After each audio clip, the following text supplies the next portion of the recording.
Jak and Daxter might be the most forgotten PlayStation classic that absolutely deserves remembering.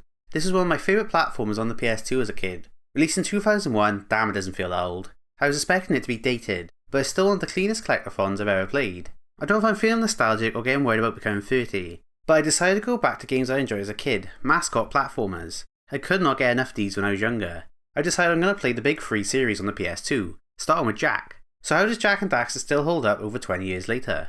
Naughty Dog had just finished their Crash games and wanted to prove they could do it again, but bigger. I missed the era where developers were always trying to improve each game. Naughty Dog wanted to prove they could build a world instead of disconnected levels, and the power of the PS2 was the way to do it. Not only did they make a massive world for the time, they also used some black magic to have no loading screens. Mind blowing for a game released in 2001. It still blew my cock off this playthrough. Modern games still advertise seamless worlds as a selling point. Jak and Daxter was doing it 2 decades ago. They managed to do this whilst telling a decent story. Jak and Daxter are messing around on Misty Island, somewhere they are not meant to be. They see the bad guys discussing attacking the village, and Daxter falls into some dark eco, which turns him into an Ottsel, which is apparently a mix between an otter and a weasel. I definitely didn't have to look that up. According to Samos the Green Sage, the only way to turn Daxter back is to find the sage Gol, who lives all the way on the other side of the island. So it's up to Jak and Daxter, mostly Jak, to find the sage and stop the bad guys invading. The story is extremely simple, but it works. You understand why you're collecting shit and who the bad guys are. It's easy to follow, ideal for a kids game. It doesn't get in the way of the gameplay. You have your cutscenes, then you get uninterrupted gameplay, perfect for a platformer. There is enough world building with the precursors, but not enough to overwhelm new players. It's groundwork for later games to build on. The plot mainly exists to move Jak between levels, which could get boring, but the charming characters stop this from happening. Every character has one personality trait, and they squeeze the most out of it as they can. Samos is the annoyed father figure, Kira is the tech girl, Daxter is the comic relief, and Jak is the strong silent type. They don't really need to be any more complex for the first game. These traits work well at getting you to remember the characters and to set up jokes. It's quite a funny game. My favourite moments are always between Samos and Daxter. Samos gets so annoyed with him so fast. There is a bit at the start of the game where Samos is scolding the boys. Daxter says, "Are you going to keep yapping or are you going to help me?" Samos replies, "I'm going to keep yapping because in my professional opinion, the change is an improvement." The humour is enhanced by stellar voice acting. Daxter is easily the most memorable. He is a great blend of annoying but funny. It sounds like he's yelling most of his lines, which is funny because of how small he is. He pulls off the sarcasm well and is quick-witted. It's amazing how he switches from overly confident to a scaredy cat. He's also a massive flirt when it comes to the ladies, which always backfires. I love how he just states his fears. He will often be like, "We're not doing that, no way." But he has no choice in that matter because Jak keeps taking him to dangerous places. I love Daxter so much. His animations help out a lot as well. The animations throughout the game is on point to be fair. It's very cartoony and overly expressive.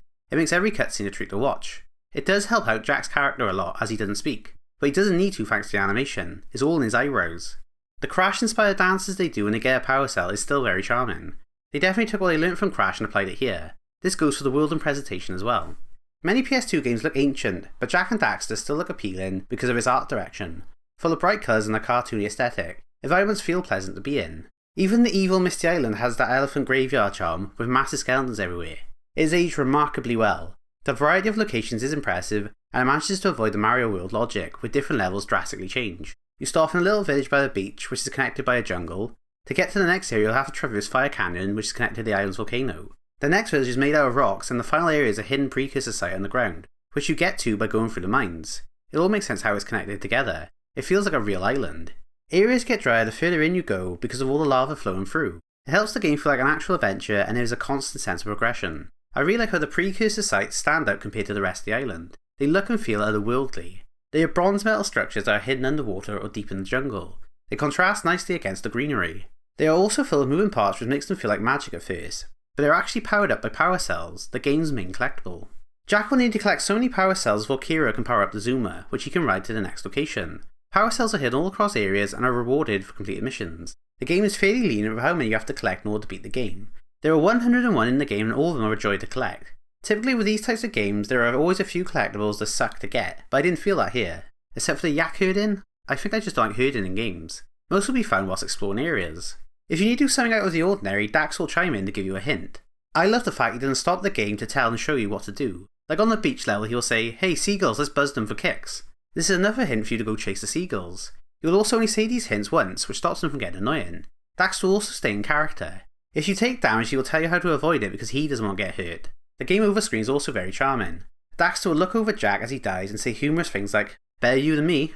The boring way to get power cells is often buying them with precursor orbs. the egg things you can find in Uncharted. These are the game's currency, I guess. They are only used to buy orbs. Villagers will last for 90 and oracles will last for 120. Side note, the oracles used to creep me out as a kid. Their voice pair with the creepy permanent smile they have was always unsettling to me.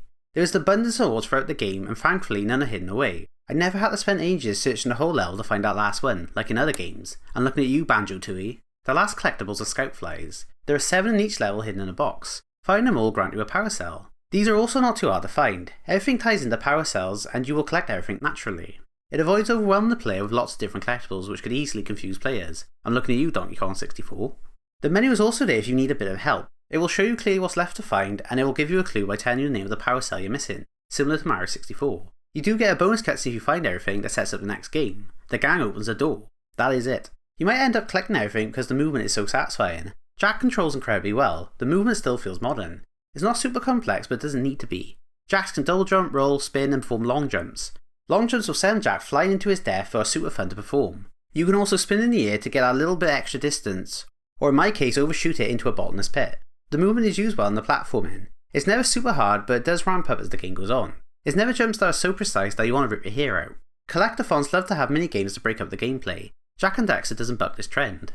There are only a few and they don't last too long. There is one where you catch fish and one where you shoot some rats. These are pretty easy to beat and only last like 2 minutes, even though I'm fairly certain I had to get my dad to beat the fishing one. The other gameplay shake-up is the Zoomer sections. These are fast-paced sections where you get to ride around on a hover bike. It's how you get to the new sections of the island. You have to stop your bike from overheating on the lava by hitting water balloons.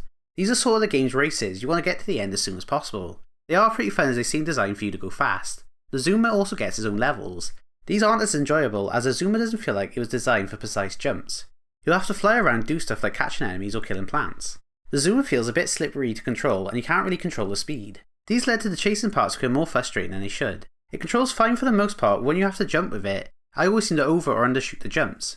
You won't have to do these sections too much, which is a good thing as it's the weakest part of the game for me. The last part of the gameplay is the combat. Jax can punch straight forward or spin to hit around him. It is very simple but responsive. Combat isn't the focus. It's mainly there to support the exploration. This is why the enemy variety is so limited. It's mostly the same rare creatures who die in one hit for most levels.